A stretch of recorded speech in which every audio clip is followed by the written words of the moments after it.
Hey everyone, I am back with my gumball machine today. Our story today, if you already listened to it, is the story of Adam and Eve.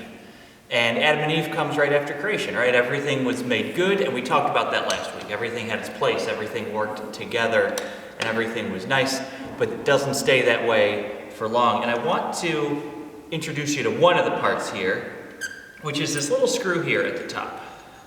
This little screw here, we'll say, is trust.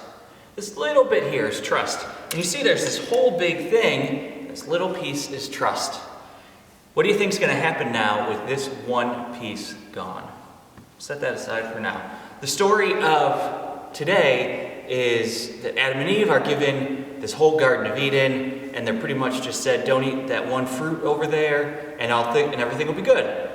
And they said, okay, great, we'll do that. And then it doesn't take very long before that changes. And they decide that they're not going to trust God.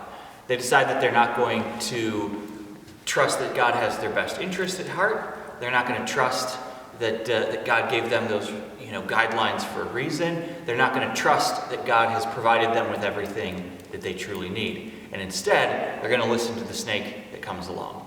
They're going to listen to the snake and they're going to eat that fruit. In other words, that one piece of creation that seems so little and so small, trust, is taken out of the equation.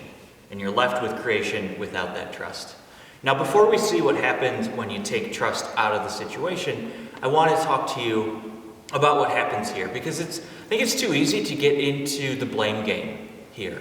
I think that oftentimes when we take a look at this story, at Adam and Eve here, that we get into that idea of blaming. Whose fault is it? Is it the snake's fault because the snake tempts them? Is it Eve's fault because she's the first one to listen to the snake? Is it Adam's fault because he's the one that listens to Eve? How does that all work? Who do we blame? Who's the problem here?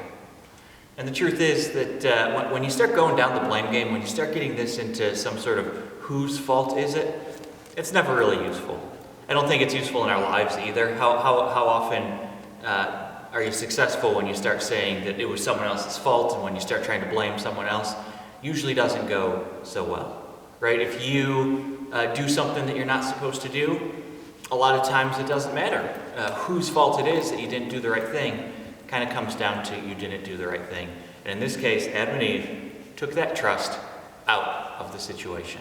That this nice creation, they took trust out of it by eating that fruit, by not following those guidelines, by thinking that they knew best, by all those mistakes that they made, and then end up with creation doesn't work.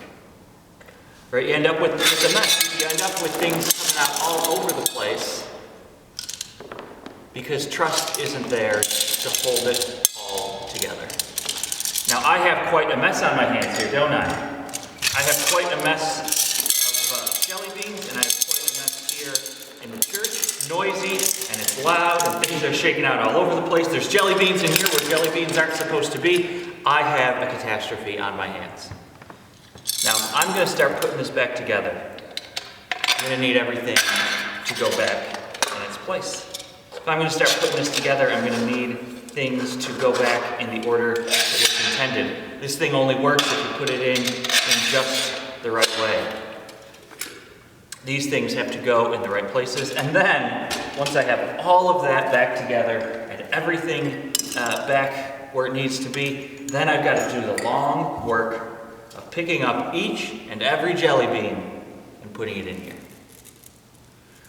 What we learn about in Adam and Eve, and what we learn about with the snake and the fruit that they eat and the lack of trust, is that whenever that one piece was taken out, everything fell apart.